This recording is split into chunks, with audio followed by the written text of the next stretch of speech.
नमस्कार साथियों, यह डिक्टेशन लीगल शब्दों पर आधारित है जो 80 शब्द प्रति मिनट की गति से बोली जाएगी। डिक्टेशन ठीक 5 सेकंड बाद स्टार्ट होगी। स्टार्ट। ऊपर निर्दिष्ट नज़ीरों से यह स्पष्ट है कि जब किसी विशेष कानून के अधीन पारित आदेश के विरुद्ध अपील देश के सामान्य न्यायालयों के समक्ष पहुंचती है, जिनकी प्रक्रिया आदेशों और डिक्रियों के संबंध में सिविल प्रक्रिया संहिता के नियम लागू होते हैं, तो न केवल उस न्यायालय की प्रक्रिया की सामान्य प्रसंगतियां संलग्न होंगी, बल्कि उसके विनिश्चय के विरुद्ध अपील का साधारण अधिकार भी उसी प्रकार संलग्न होगा। विराम। प्रस्तुत मामले में प्रसन्न न्यायालय के विनिश्चय के विरुद्ध अपील के किसी आगे के अधिकार के संबंध में नहीं, बल्कि उस विशेष कानून के आदेश के विरुद्ध न्यायालय में लंबित अपील में प्रत्याक्षेप फाइल करने के अधिकार के संबंध में है, जिसमें ऐसी अपील का उपबंध किया गया है। विराम। पैरा। अब हम लंबित अपील में प्रत्याक्षेप फाइल करने के अधिकार की प्रकृति के प्रश्न पर आते हैं। विराम। हमारी राय में प्रत्याक्षेप फाइल करने का अधिकार कानून द्वारा यथा उपबंधित व्यथित पक्षकार द्वारा अपील फाइल किए जाने के अधिकार से भिन्न प्रकृति का अधिकारी नहीं है। विराम। मोटरयान अधिनियम की धारा 110 घ द्वारा दावा अधिकरण के अधिनिर्णय से व्यथित व्यक्ति को उच्च न्यायालय में अपील करने का अधिकार प्रदत्त किया गया है। विराम। यही वह अधिकार है जिसका व्यथित पक्षकार उस समय प्रयोग करता है जब वह अन्य व्यथित पक्षकार द्वारा उच्च न्यायालय में लाई गई अपील में प्रत्याक्षेप फाइल करता है।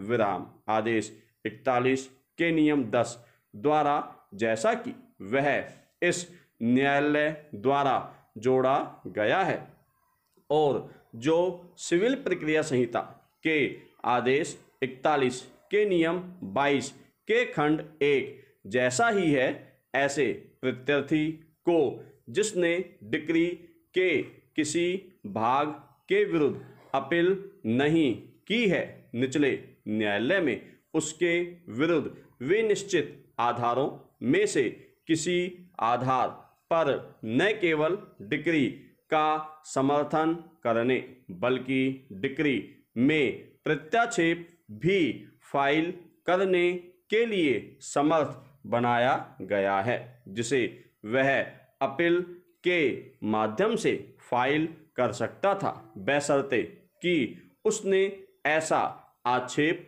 उस पर तामील सूचना में उसकी हाजिरी के लिए नियत दिन से 1 मास के भीतर या ऐसे अतिरिक्त समय के भीतर फाइल किया था, जिसे अनुज्ञात करना न्यायालय ठीक समझे।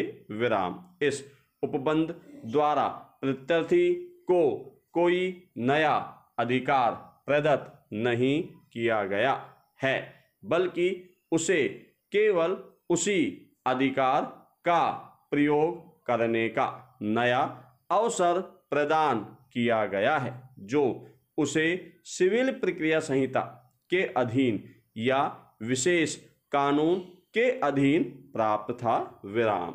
यदि किसी व्यक्ति को सिविल प्रक्रिया संहिता की धारा 96 या धारा 100 के अधीन अपील करने का अधिकार प्राप्त है, तो वह उस अधिकार का प्रयोग परिसीमा विधि के अधीन विहित परिसीमा अवधि के भीतर कर सकता है और यदि वह ऐसा करने में असफल रहता है तो न्यायालय द्वारा उसे उस स्थिति में उसी अधिकार का प्रयोग करने के लिए समर्थ बनाया गया है। जब अन्य पक्षकार ने उसकी सुनवाई करने के लिए सक्षम न्यायालय में अपील फाइल कर दी हो, विराम, उसी प्रक्रिया का फायदा लेने का अधिकार ऐसे व्यक्ति को उपलब्ध है जिसे विशेष कानून द्वारा प्रदत्त अपील का अधिकार प्राप्त है, अर्थात प्रत्याक्षेप फाइल करने का अधिकार कानून द्वारा प्रदत्त अपील के अधिकार में सम्मिलित है, विराम। वस्तुतः जब तक कि प्रत्यार्थी अपील करने के लिए हकदार नहीं है उसे कोई भी प्रत्याक्षेप फाइल करने का अधिकार प्राप्त नहीं है, विराम। प्रत्याक्षेप में वह केवल वह अभिवाक अपना सकता है जिन्हें वह अपील के अधिकार के माध्यम से अपना सकता था, विराम। ये अधिकार अपील जैसे ज्ञापन के प्रारूप में होंगे और उनकी सुनवाई और अवधारण किया जा सकेगा, भले ही मूल अपील वापस ले ली जाए या व्यतिक्रम के लिए खारिज कर दी जाए, विराम। इन सब प्रसंगतियों से यह उपदर्शित होता है कि अपील और प्रत्याक्षेप के बीच कोई तात्विक अंतर नहीं है सिवाय कार्रवाइयों के प्रक्रम के, विराम। ALA अलगप्पा चेट्टियार बनाम चोकालिंगम चेट्टी वाले मामले में मद्रास उच्च न्यायालय के पूर्ण न्यायपीठ ने यह विनिश्चय किया है कि दिवाला कार्रवाइयों में प्रत्येक पक्षकार को अपील का सारभूत अधिकार प्रदत्त किया गया है, जिस प्रकार प्रत्येक व्यथित पक्षकार को सिविल प्रक्रिया संहिता की धारा 96, 97 और 100 के अधीन अपील का अधिकार दिया गया है, और यह कि प्रत्यार्थी को जिसे पक्षकार के रूप में अपील का ऐसा अधिकार प्राप्त है, मात्र अपने अपील के अधिकार के प्रयोग में आदेश 41